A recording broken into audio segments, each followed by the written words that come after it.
Well,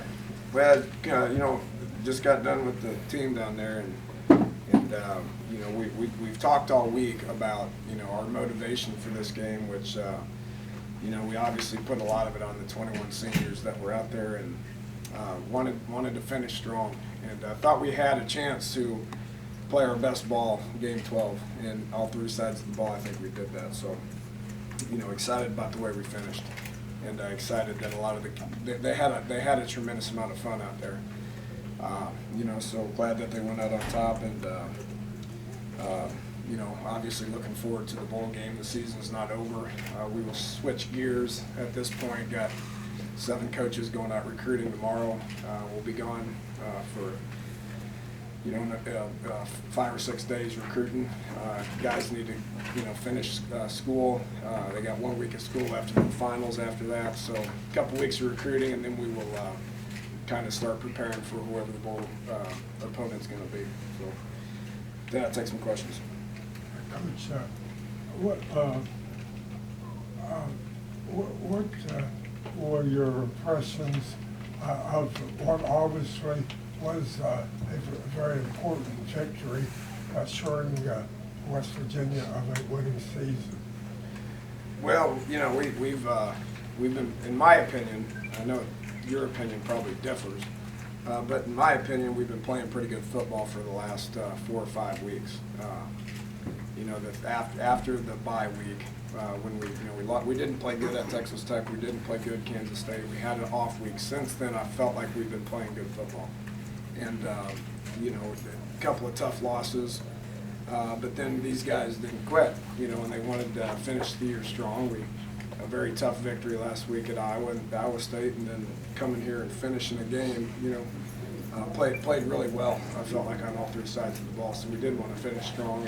And, the only way these seniors are going to be go out on top and have good memories is that they win the last game. So, and I'll use that again in the bowl game. Really, this isn't really the true senior day. The next game is really the true senior day. So, felt like we will continue to get better as a team. Talk about Gino a little bit, what he was able to do, obviously the consecutive completions and the way he finished out that game. He didn't throw an incompletion today. It's pretty good. Anytime you can throw for over 400 yards and not throw an incompletion, that's pretty good.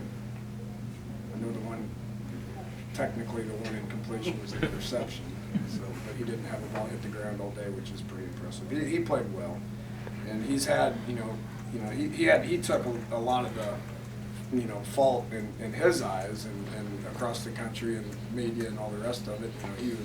The finger got pointed at him a lot when we weren't doing specific things well. But he's been playing well, and he's played well all year. He's a great quarterback, and proud of his accomplishments and proud of what he's been able to do. He's a great kid, and will be remembered around here for that for a long, long time. So when we get the running game going, it alleviates a lot of pressure from him, as it does in each and every game. So, us being able to run the ball, makes his stats look a whole lot better. You mentioned kind of the resurgence of this team after the bye week. That's kind of coincided with Bowie picking his game back up again. What has he been able to do to kind of get back up to the level he was at against Texas? Well, he's not an every down back, which we had to play him as an every down back. And against Texas, he looked good, but it caught up to him. The more we had to do that with him, the more it caught up to him. He can't handle 25 carries a game and 80 snaps. I mean, his body type's not like that because of the way he plays. He plays so hard and plays physical and all that. So, he played well today. I mean, you look at his stats, he had 160 yards of total offense, but, he probably only played about 25 snaps. So when he's able to be fresh in there, his production is a lot better. And he did get wore out. And then Sean came back, and we utilized Tavon a lot back there, and Dustin's given us everything that he can. He's just not 100% healthy yet. So when we have all the pieces to the puzzle, I think we're a pretty good offense, and I think we're a pretty good rushing offense. If he's the only one that we're counting on, it's not going to look good.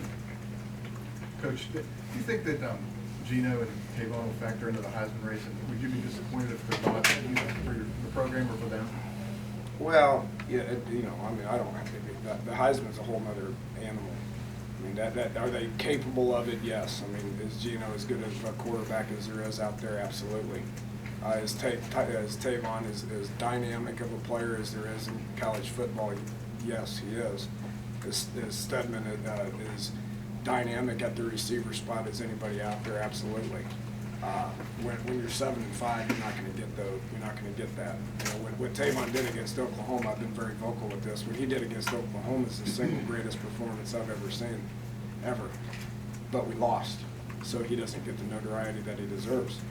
You know, it's a team game, so you know those guys are tremendous football players and had tremendous careers here, and you know, you can't wait to coach them again next weekend. But as far as the Heisman thing goes, it's you gotta be on a national stage and win in order to get your name out there. Timing is about everything.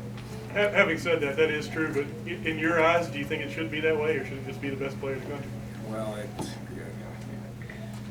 I don't know how you gauge that. I mean, the only way you can gauge that is by wins. You know, I mean, that if you know, in specific venues with wins, with the amount of eyes that are on that, it's all about the timing and all that. So I don't worry about that. I worry about our team. You know, and I'm excited about coaching those three guys, but I worry a little bit more about our team than I do the accolades that those three guys will get individually. Dana, after all the ups and downs, the scene after the game, the celebration, fans stayed. How did that impress you? Well, it is. I was just happy that the 21 guys were able to experience that. I mean, and I say this about our seniors. I mean, these guys mean a lot to me, but they mean a lot to the West Virginia family, the state of West Virginia, the university. All these guys have been through coaching changes. They've been through conference changes, and they've never once, said this is too hard or this isn't fair or this isn't why I came here or any of that. I mean, they're here because they love it here, and they're a very tight group. You know, we're such a young team, but then you have 21 seniors. You know, and those guys are obviously the glue that kind of kept everything together when we were challenged. You know, and the longer we're in the Big 12, the more everybody's going to understand it. I mean, I think at the end of today, there's 7 and 5 teams that are all pretty good football teams. You know, so not once did they ever complain and say this isn't why I came here or any of that stuff. They stuck together and want to finish this year with a victory in the bowl game because that's what they're going to be remembered for. The team that spearheaded the seniors, the class that spearheaded the transition into the Big 12 and had success. Danny, your thoughts of your defense today after a lot of negatives, obviously finished on a strong performance? Yeah, been improving. Been getting better. You know, when I say we've been getting better, since that bye week, I think we've gotten better. We've played some pretty good offensive football teams that have put up some points and all that. I understand that, but same thing with those guys. A lot of those guys haven't quit. They just kept playing, and they ignored what was happening, and they just went out there and tried to get better each week. Talk about preparing for a lot of different looks from Kansas and the different scheme, the different things they throw out at you. How do you feel like you guys adjusted, and did you need to make adjustments early on to what they were doing? Well, we jumped out. They came out and started Crest and wanted to throw the ball a little bit, and we did well. And so then they kind of settled back into what they did, which is put Cummings in the game and run the ball. And I thought our run defense was pretty good. I think we held them about 3 yards a rush overall. So we know that's kind of what one of our strengths is defensively. We jumped up on top of them a little bit, so then we just kind of were able to come to the sidelines. So our coaches did a good job of identifying a few of the things that they were trying to do different, and we adjusted to it.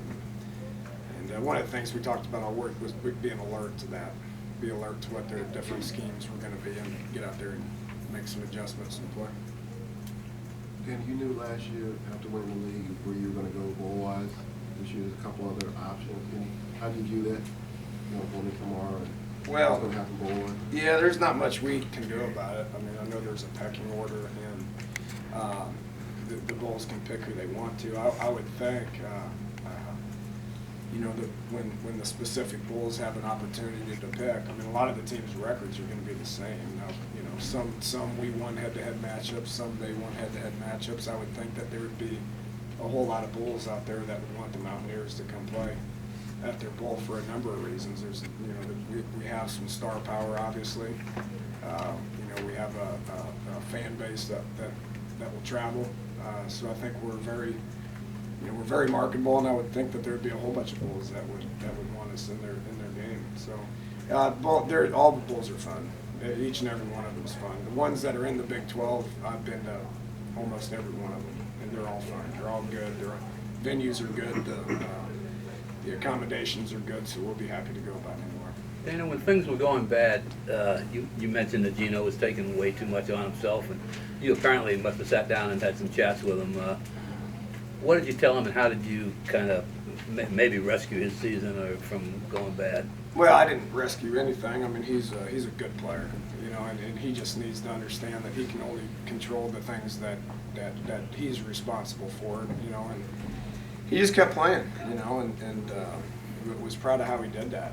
I mean, he got discouraged, but he kept working hard. He kept, you know, kept getting better with his technique. He kept getting out there practicing. He did his best to make people around him better.